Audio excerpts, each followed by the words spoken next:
All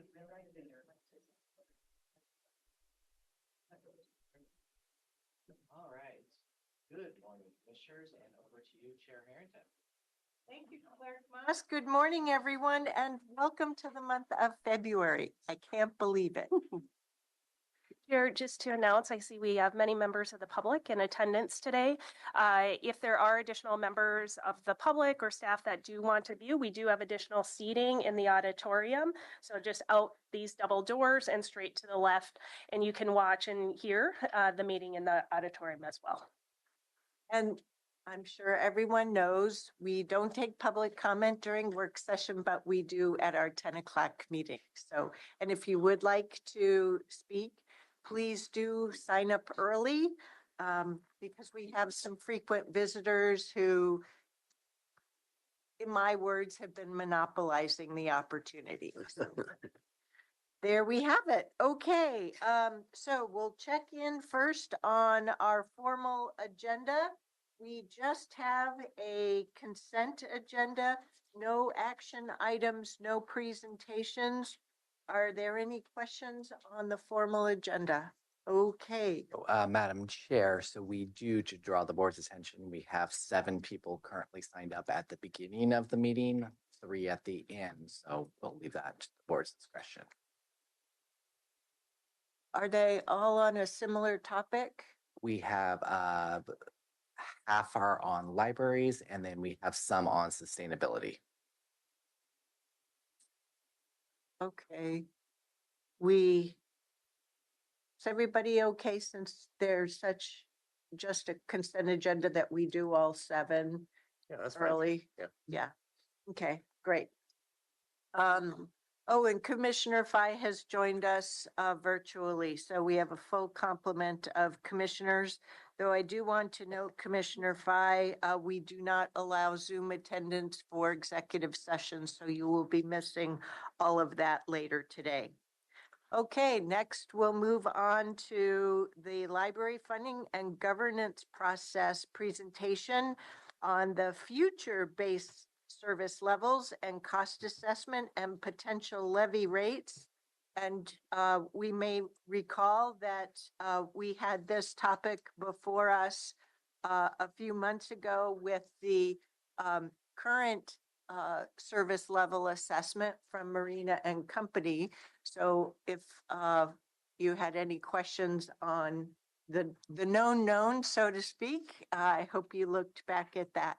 So we'll turn it over to ACA Marnie Kyle and our library services manager, expert library person for all of us, Lisa Tattersall.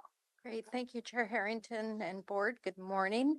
As Chair said, I'm Marnie Kyle, one of the ACAs, and I'm here today with Lisa. I've been fortunate enough to partner with her as we have been working on this funding and governance process. The only thing I really want to say about today is just a reminder that this is a culmination of several months of conversations that we've had with library directors, city managers, and A little loud. speak up or Speak up. Yeah, That's loud. loud. Yeah, we got fans going. oh, okay. I thought you meant I was loud. No, the fan is loud. Yeah. That's another conversation. I have been called loud before, so. But this is a culmination of several conversations over months, as I said, with library directors, with the city managers, and also with advice, especially around the levy conversation from our steering committee members, Commissioner Treese and Commissioner Willie. So a big thank you to everybody for participating. These are sometimes difficult conversations, but really important conversations, because the goal of this project, of course, is to ensure that we have a sustainable library system throughout Washington County that assures access for everyone in our county. So with that, I will turn it over to our subject matter expert, Lisa. I'll make sure I'm talking. How's that volume-wise? Good. Great. Okay. Good morning, Chair and Board of Commissioners. For the record, I'm Lisa Tattersall, the manager of Washington County Cooperative Library Services. I'm here today to provide your board with an update on the library funding and governance evaluation process. I'll provide some background on our library system, review the process so far and the timeline. Our main touch point for today is the recommended base service level, the costs for that level, and then the levy rate recommendations. Public library service in Washington County is provided by a partnership between the county, 9 cities, and 3 nonprofit organizations. Together, we're known as the Cooperative. WCCLS is a department of Washington County and provides funding, core infrastructure, and support services to link 16 library buildings into one countywide system, which benefits all county residents. The library buildings are operated by our partner agencies, which are cities or nonprofits, and our partners provide staff, physical collections, programs, and services. The WCCLS Executive Board is composed of the city managers or assistant city managers from our 9 city partners, along with the president of the boards of our 3 nonprofit partners. This group is advisory to your board. The WCCLS Policy Group is composed of the library directors from our system, and they are advisory to the Executive Board and WCCLS. The next few slides cover the process and the timelines for this work with our partners. A lot of it is a repeat from our work session in November, but it is important context, so I wanted to include it. So some of the slides I'll be a little briefer, but we'll try to get through everything. The 2 main goals for our process are to improve service consistency and equity across the library system and to create a library system with a fiscally sustainable future. And sorry, I've kind of I'm down to 1.5 hands, so this is going to take longer when I, no, I'm good, when I turn the page. There are 4 major process milestones. In November, I brought your board the current state assessment of the cooperative, which detailed service levels across the system and the total cost to provide those services, incorporating both county and local funding sources. At that time, we reviewed the strengths and the opportunities of the system at that work session. All of the groundwork we did for that work to get an understanding of the current state informed the recommendation on base service and levy rates that I'm bringing your board today. And then we are beginning work with our partners on the next deliverable, which is a recommended criteria and formula to allocate funds between our partner agencies to operate libraries. Traditionally, we have used historical practices to allocate funding, and it is time to revisit those with an equity and data-driven perspective. Staff are scheduled to return to your board on June 24th with this recommendation. The last deliverable for this year is to determine, basically to improve our intergovernmental agreements and figure out who does what exactly in our system to provide services and how we create mutual accountability for achieving service consistency and equity. And we plan to bring a report back to your board in September 2025. The library system in our county does not work without the contributions of every partner in our system, the county, 9 cities, and 3 nonprofits. There is a really strong commitment to partner collaboration in this data-driven process. Since this process is so collaborative, it is important to really have a clear decision-making framework. And this slide just reviews what your board supported for this process at your work session back in July 2023. Marina and Company is the consulting firm we're working with on this process, and WCCLS. We both continue to reference this framework in structuring the ongoing work with partners throughout the process. As the governing board for the cooperative, your board will be making the final decisions on recommendations that will be supported by at least 2/3 of our city partners and at least 2/3 of our nonprofit partners. I jumped too fast. Okay, so your board is also working with staff through the levy process, and these next few slides outline the funding and governance process timeline along with the levy development timeline.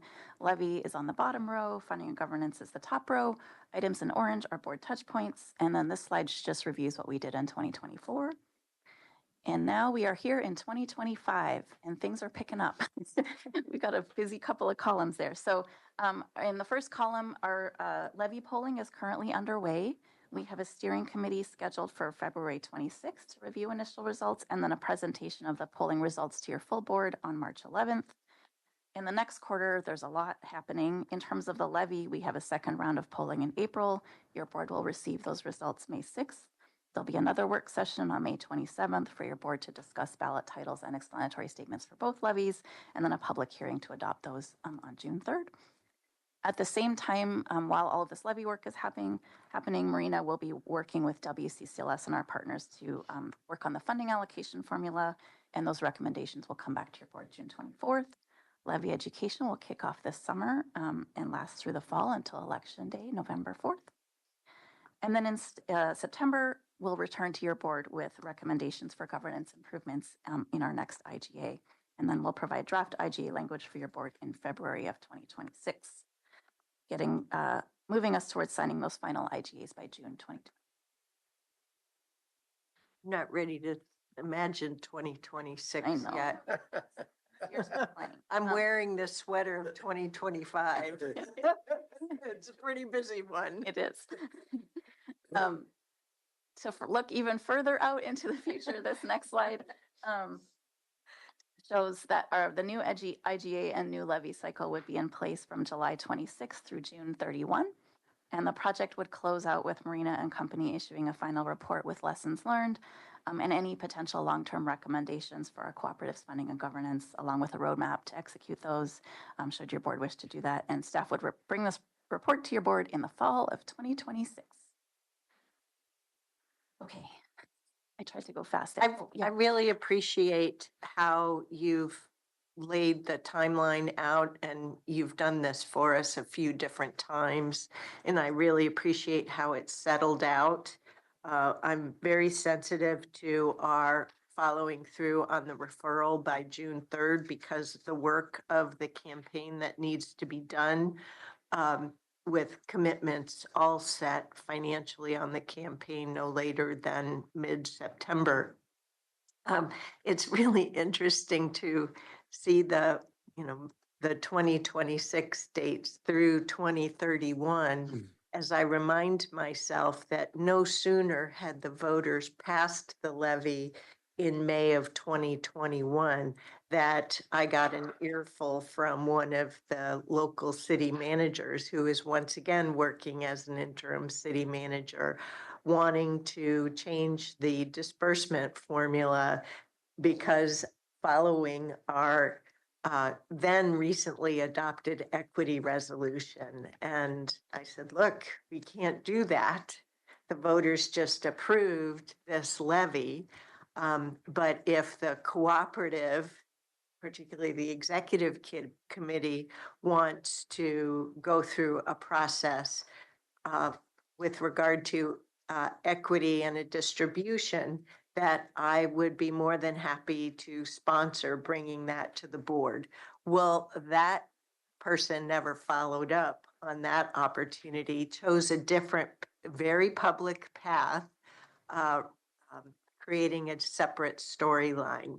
So I've continued to follow through on my commitment of supporting the WCCLS partners in going through this journey of looking at efficiencies, but also doing an equity analysis to ensure that everyone has consistent service levels and that we're able to ensure that we have an equitable library system here throughout Washington County. So, but it takes time to go through these processes together and to be collaborative, but we're doing it and we'll keep doing it because it benefits the community that we serve. So thank you for letting me notice that. And thanks for your board's support on this journey, which is, it is a journey. All right, so for the next section of the presentation, I'm going to shift to sharing about the base service levels, the costs, and the levy rate recommendations. These recommendations are informed by many hours of in-person discussion and activities with our partners, along with research and analysis performed by Marina, using data that was provided directly by our city and nonprofit partners. The city managers, nonprofit board chairs, and library directors have been engaging deeply in this process, and I want to acknowledge and appreciate their massive investment of time over this fall to get us to this point, because we've been working really hard together to develop solutions for the opportunities that we identified in the current state assessment. And Speaking of opportunities, this slide just actually is just recalling for your board the opportunities that were identified in the current state assessment that I presented to you back in November. And I wanted to review these just to show that 3 of the opportunities that were identified are being addressed in the recommendations that staff are bringing to you today. And those are to sustain funding for base service levels, that further centralization could increase consistency of experience and reduce costs, and that establishing a base service level would create more consistency of access for all community members. The remaining opportunities are noted as that they'll come back to you as being addressed in June and September later this year. Before I get into more detail, I just wanted to summarize the 2 recommendations before your board today. One is to consider increasing the levy rate from 22 cents to at least 32 cents per $1,000 of assessed value. And the second is to consider adopting the base service levels presented, which will clarify the role of county and local funds in service delivery, provide a consistent base service level for the community across the system, and leverages operational efficiencies. This slide shows the actual revenue and expenditures across the whole cooperative to provide library service in fiscal year 22 to 23. Revenue is broken down by county general fund, the library levy, and partner contributions, and that's the donut on the left, as well as a small amount of grant revenue, fundraising, and fees. Expenses are the donut on the right, and those are broken down by the administrative costs or indirects, the direct service costs for WCCLS, and the direct service costs for partners. The reason I included this chart, because it's kind of older data, but it's the last year of data we had actuals rather than budgeted, is to really show not just the total cost to provide service currently, but also to show that in our current cooperative structure, there really isn't a consistent method to delineate what county revenue and what local revenue achieve in terms of services delivered to the community. So to be very clear, libraries are providing crucial services to our community each and every day. But what is not clear is what proportion of county versus local funds goes to providing those crucial services and how each revenue source is allocated to service provision.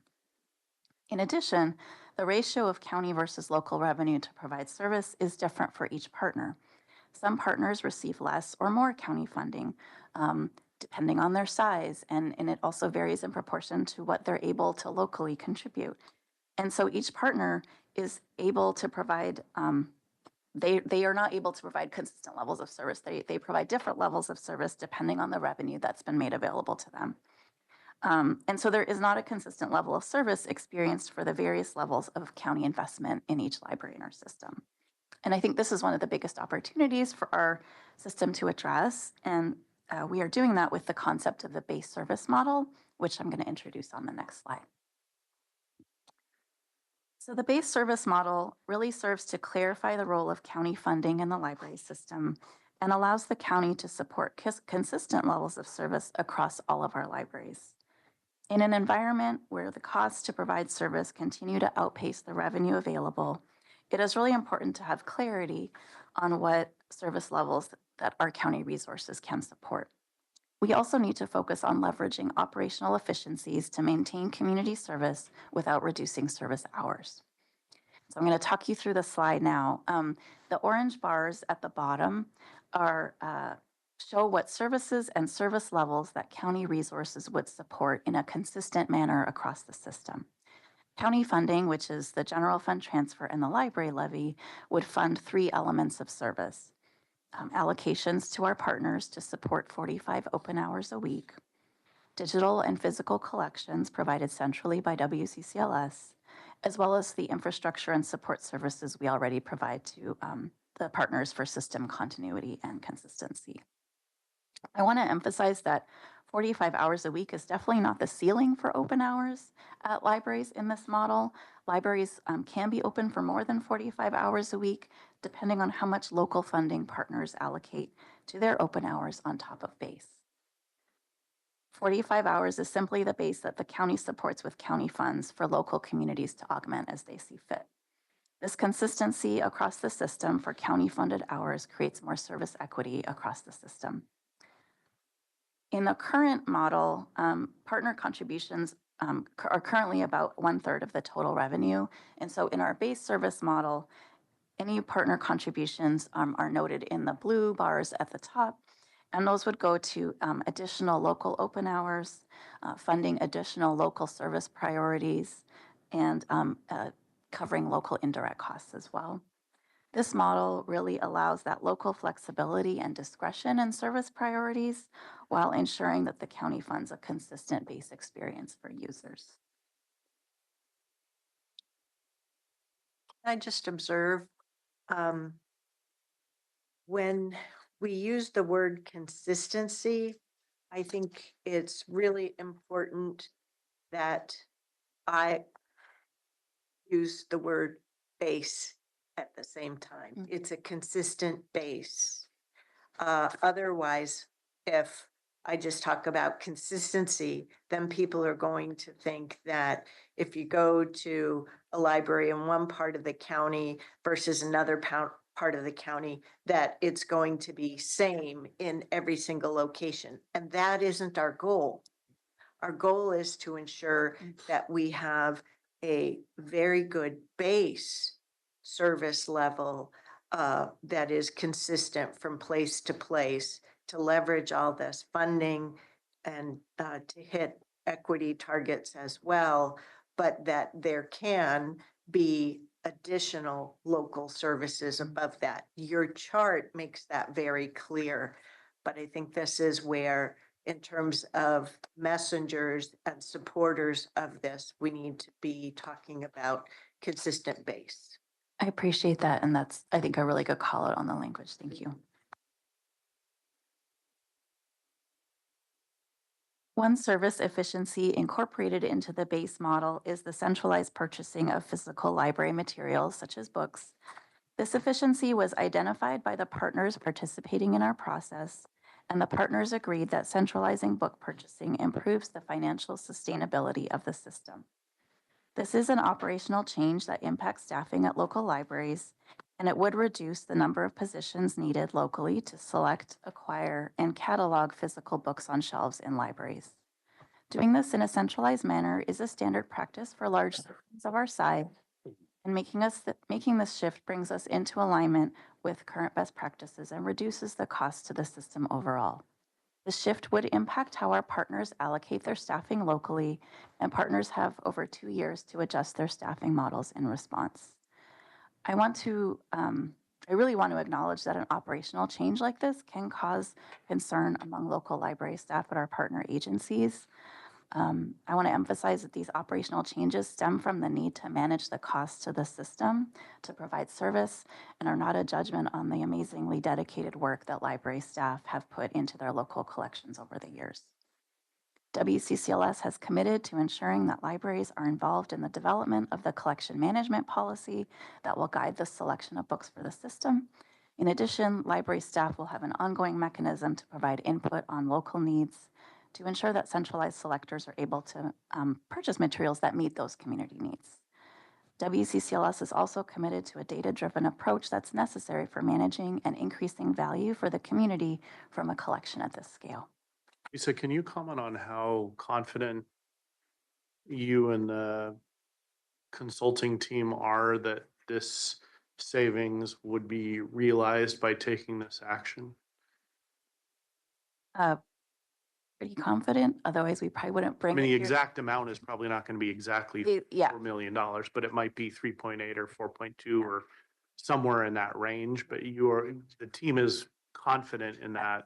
absolutely. Okay. This is, I think, just to underscore, it's a massive operational change for the system, and it's something that we're not undertaking lightly or kind of like hope it works out. Like we really want to acknowledge that it's a big shift, but we do feel very confident. And Marina and company, we really trust their analysis of looking at the staffing and the costs. Thank you. Like this will result in. Well, and in the documentation provided, could you remind us if there is a section that does provide that analysis? Yeah, there is information in there. I also, though, want to acknowledge that the primary way that we realize the savings is from reductions in positions. at libraries. And I want to emphasize, I'm very mindful that there are many library staff in the room here. And I just want to emphasize that each organization will work with their staff on how they manage that. But is a significant amount of FTE that, wouldn't be required to do these functions. How those libraries choose to allocate those FTE in their organizational structure is up to them. But it is very sensitive though, because each city has provided an FTE count. And so we haven't specified that in the reporting just because it's sensitive personnel data, but Marina holds that information and we feel confident in their analysis. Thank you. Can I also ask a question here? You articulated things like the collection management policy. And I'll admit that I didn't read the Marina and Company document very closely. But have you written down those commitments on having development and having those clear policies updated? They've been communicated in email to the library directors, so it's conveyed in writing there. The Marina report doesn't go into those details too much because it's more of an operational thing, but we would be happy to memorialize some commitments in a form if that would be helpful. I think it's important. Yeah. Because the way you described the service efficiency includes that your verbal statements Mm-hmm. need to be written down. Yeah, absolutely.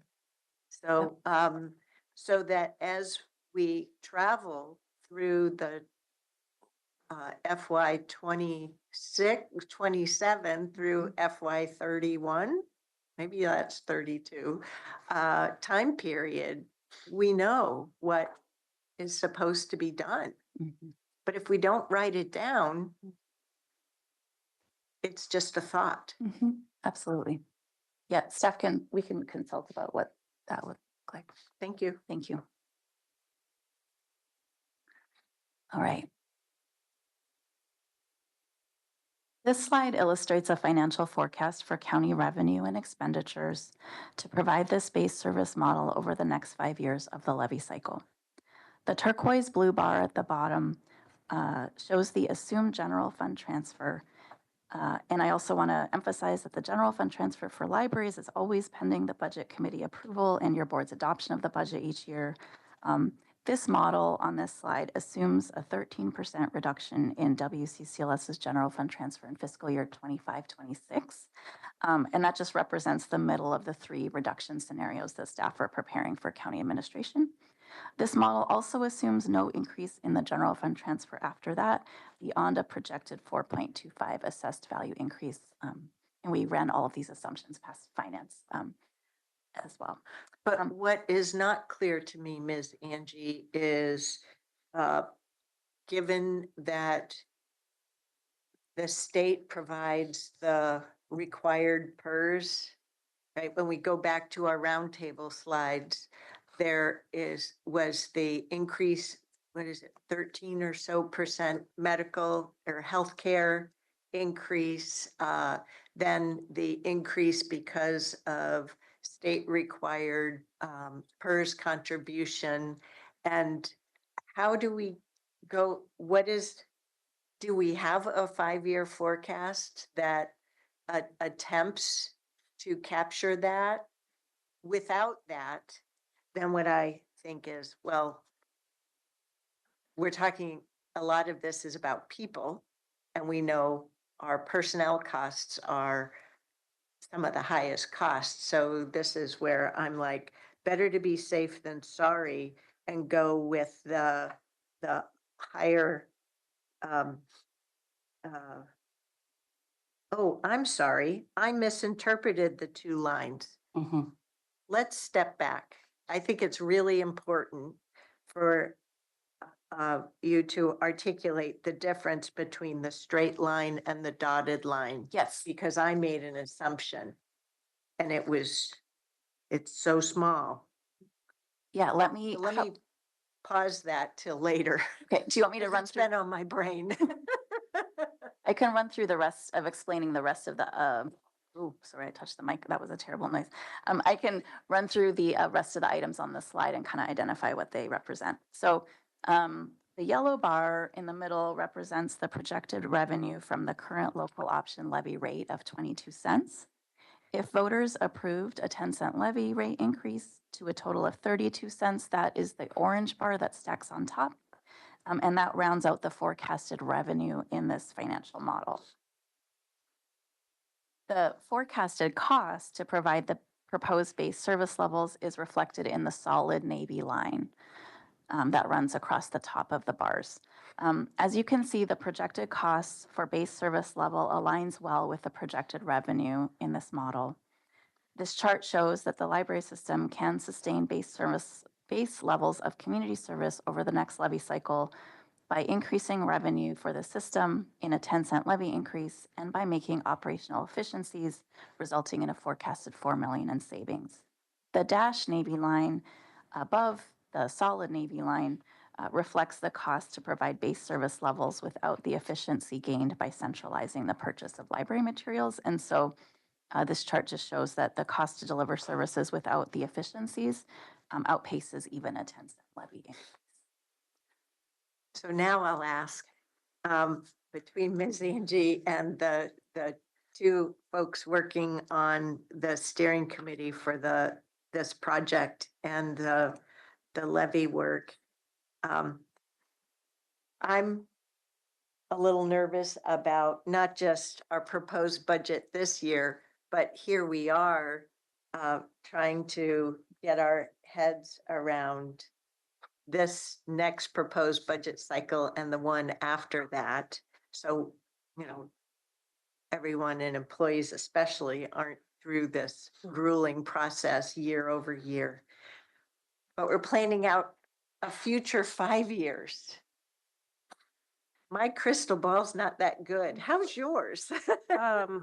So I want to acknowledge County Counsel Courtney Van Duke Dreesen for giving me a gift of a magic 8-ball. And I wish I had my magic 8-ball to share the answer to that question, because that's my crystal ball and that's kind of fuzzy, cloudy too.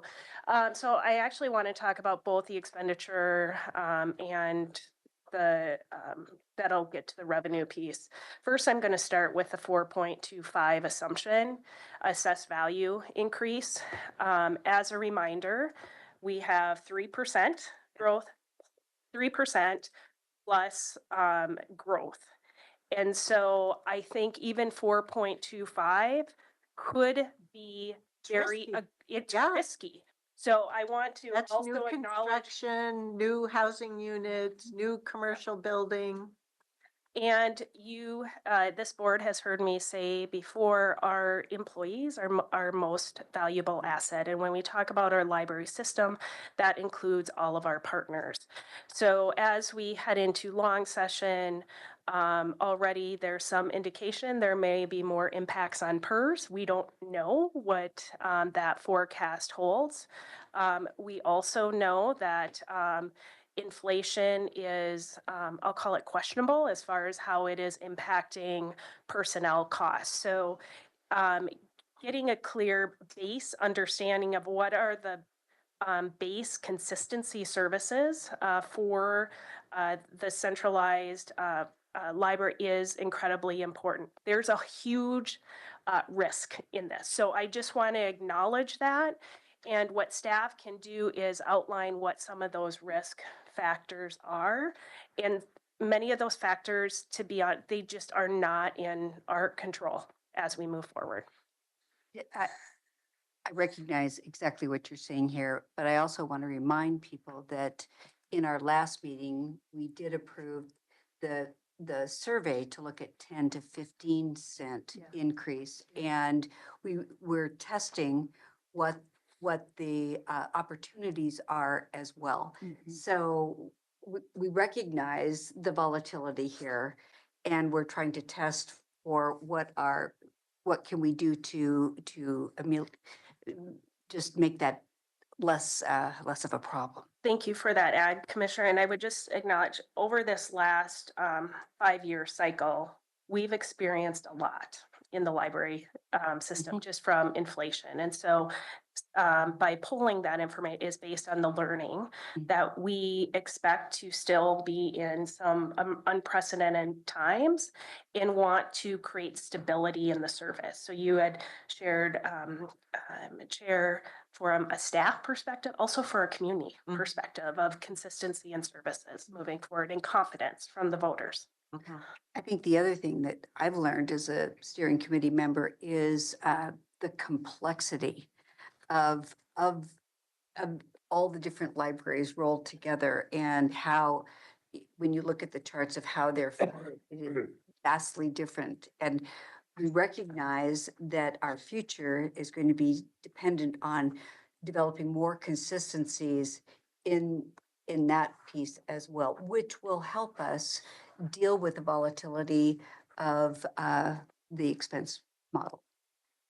And also, as we've gone through our processes in these last 7 years together, this being our second levy cycle together, we know that libraries are a trusted place in our community and how vital they are. Part of what's been rattling around my brain is not only the financial uncertainty now and into the next 4 to 5 years, but also the value of continuing the cooperative. I am not interested in Washington County taking over libraries like Multnomah County has libraries under the county government. There's tremendous strength in the libraries being provisions of cities. And Ms. Angie and her staff know I'm a huge fan of cities. So I think this project has been doing a good job of leveraging the partnerships, as there have been challenges, right? Weather challenges, pandemic challenges, things like that. It's been a very responsive system for us to be proud of. But I'm also wondering if we're not successful with this, what's the alternative? With the levy, is it? Not just not just the levy. If we're not successful with putting this consolidation Oh, together, Circulate, yeah. Yeah, the Yeah. collection piece. the collection piece, what I've been hearing from various mayors is they're going to have to cut their local provisioning. So by doing this consolidating, we're helping them weather their use of local resources as well. So it's trying to get to that win-win for the community and our city partners and our nonprofit library providers. I didn't see that in here. So that's why I spent a little time reflecting on what that might mean, which it might be something that as you work as the steering committee, you might come back to us with that to help me make sure that I'm clear on the depth of the details. There's two other points I'd like to make. And first of all, I've said it before here to the commission, but I'm saying it to the whole room and to our public, that in the first days of the survey in last fall, an important thing that we learned, Lisa, myself, and I believe Jerry, you were at the Acre meeting, when one of the voices at the table said that they were uncomfortable that they hadn't been specifically reached out to for surveying. And the comment was, you don't understand. The comment to us. The comment to us was, you do not understand that the libraries are the most trusted resource to my community, more so than the food bank. And when that was said, I'm speaking to everybody here, it stayed with me. And I know it stayed with all of all of us as well. The other piece that I want to bring up in relationship to this chart is that you talked about a 2-year implementation of the collection consolidation plan. And if you look at that chart, you can see where the black dots are below the top of the large column. So that's why we can do that type of implementation over a 2-year timeframe. So I just want to bring that up and highlight it here as well. Thank you, Commissioner. I see that playing out now. Mhm. Okay, yep. Yeah, and it was really important to this is it's a big change. We take it very seriously. I could spend a lot of time getting into the weeds of it and I won't do too much, but we are going to be working to bring in an external firm to help us with this change. There's a lot of technical aspects. We'll be working with our partners to develop the RFP. Similar as we did with Marina, we had them included in developing the RFP and scoring. And it was really important to have a bit of an on-ramp so that libraries have plenty of notice so that they are able to make their positions and make adjustments through attrition. Mhm.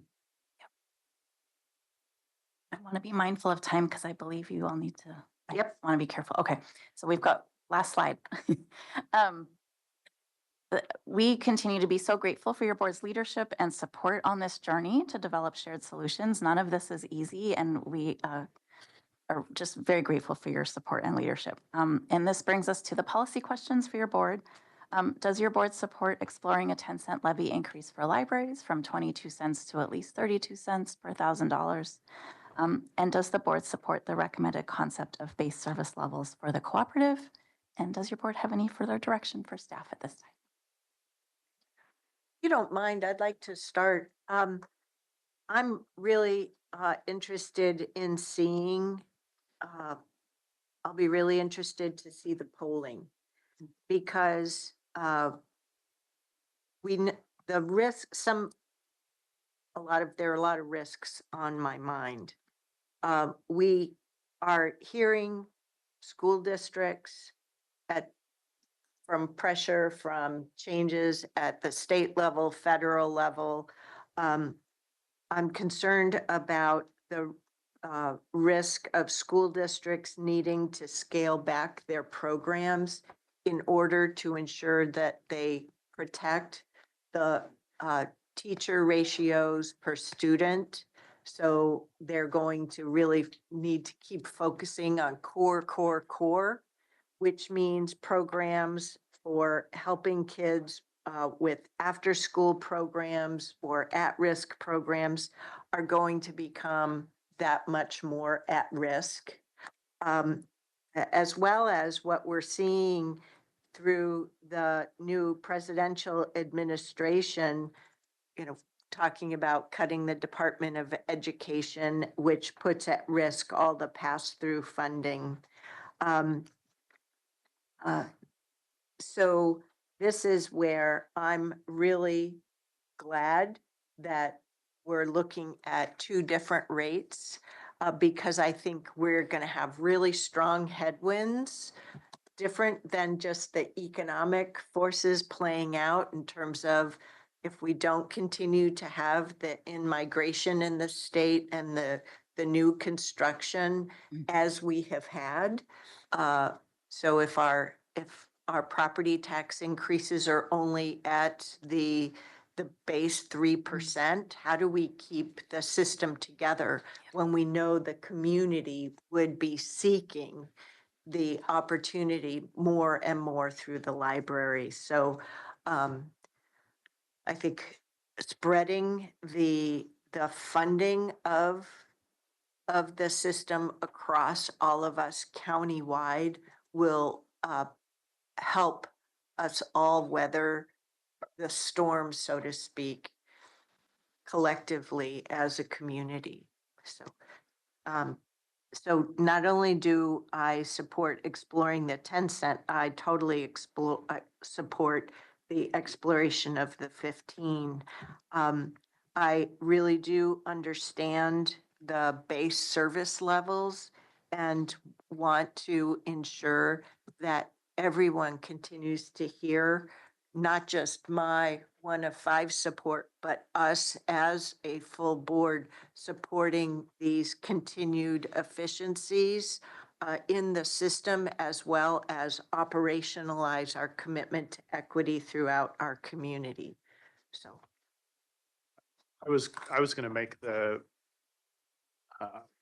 sort of equity component to what I think is being done with the concept of the base service levels, and that's really important to me, to make sure that there is a more equitable distribution and an expectation of what the base level of service a community member can expect throughout the system. So I'm very supportive of that. I think the exploration of what the right sort of amount of the levy is. I know you're asking for support at the 10 cent and I know- Minimum, yeah. Yeah, the I agree that that needs to, whether it's 10 or more is, I think, still subject to question, especially given all of the variables that the chair just mentioned. I think that's really important. And at the same time, these numbers only work if you also put the sort of efficiency of centralizing the collection in there. I mean, that's what I get out of this. You're not asking Right. a policy question about that, but that's sort of an implicit assumption here. And I'm a big supporter of local control. I was a mayor. I get that. I think, you know, the services that were provided in my community were excellent and tailored to our community's needs. And at some points in time, especially with the difficult choices that we all have with limited resources, I don't, it is hard to, for me to see right now that it would be better to spend, and I don't think we're getting enough flexibility and enough local benefit out of it to warrant $4 million a year. Because it's not just $4 million, it's $4 million a year, right, in the operations. Ongoing. Yeah. So that's what I would, my perspective. Okay. The other thing that I'd like to point out as a steering committee member is that as we've gone through this process, we are also keenly aware of the public safety levy and what the balance is there as well. So that's been part of our discussions as we move forward. Commissioner Five, any comments on these policy questions?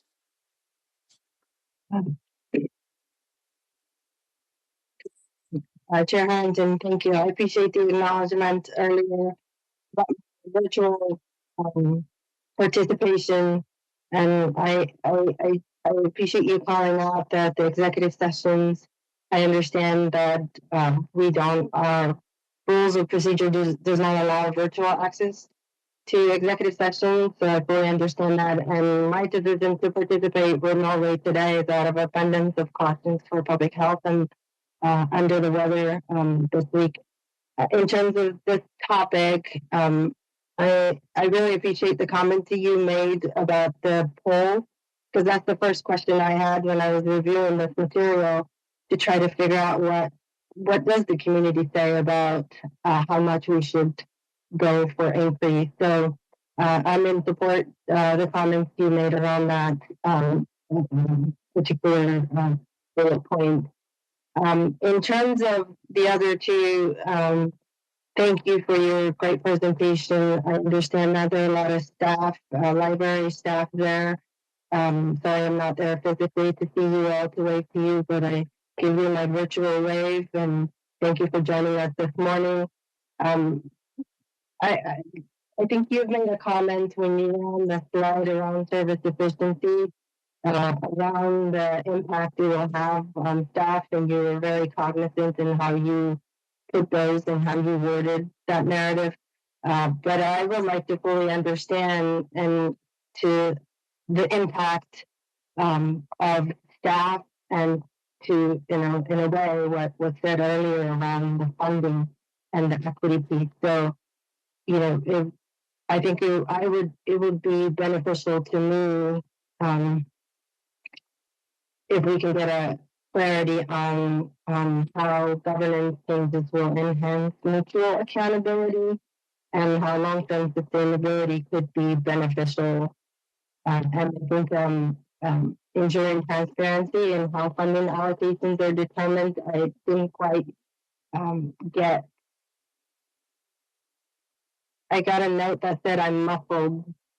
Yes, you your all hear audio me? is very difficult to Okay. hear. So Okay, what I'll I follow ask up with at the this staff point chair. is if you could please follow up with Ms. Angie, and you and she directly figure out how, if it's what you're looking for is appropriate to this point, or if it's later through the process. But I think if you intend on actively participating verbally at our business meeting, you're going to have to figure out this audio problem. Yeah, I don't know if that's her or us, but Well, our setup here has not changed.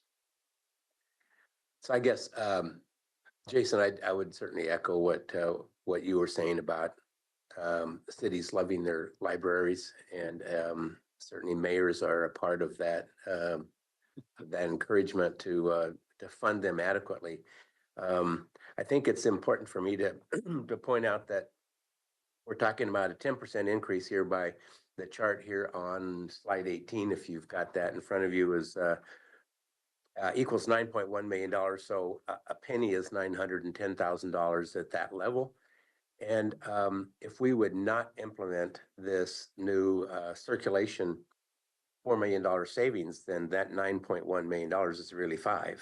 Mhm. And I don't think we cannot continue the current level of services even at that level. So this is important, Lisa. Thank you very much for pointing this out, and certainly all the work that you've done on this. I too am looking forward to the survey results. I personally think they're going to be really good. It is difficult, I think, in this environment to talk about a tax increase, but when you consider the benefits that go along with it, and it's not just non-visible benefits, but we can see the benefits. I have a meeting in the Brookwood Library now every week, and it's amazing to me how many people are in and about there, the services they provide, and I know that that's just not the Brookwood Library, but all across the system. So yeah, good job on this. I appreciate your work on it. Certainly, you've educated Pam and I a lot on how the system works, and it's been good. So thank you. Thank you. So as usual, after the topic comes here, this presentation will be provided to the mayors at the next chair mayor's meeting. Well, I just have to believe, like Lisa said, that they would welcome the opportunity to maybe reduce a little bit of their budget strain as well with this, and they don't lose any efficiency. So it does help. But it is hard too to talk about reducing positions as we go. Yep. Change can be difficult for some. So you've gotten the board feedback on the policy questions today. I've heard support for all of the policy pursuits that you have on the slide. And so we look forward to the next steps that you've enumerated in the timeline. So thank you very much. Thank you, everybody. Great. I want to note, Chair, that Commissioner Fai's hands.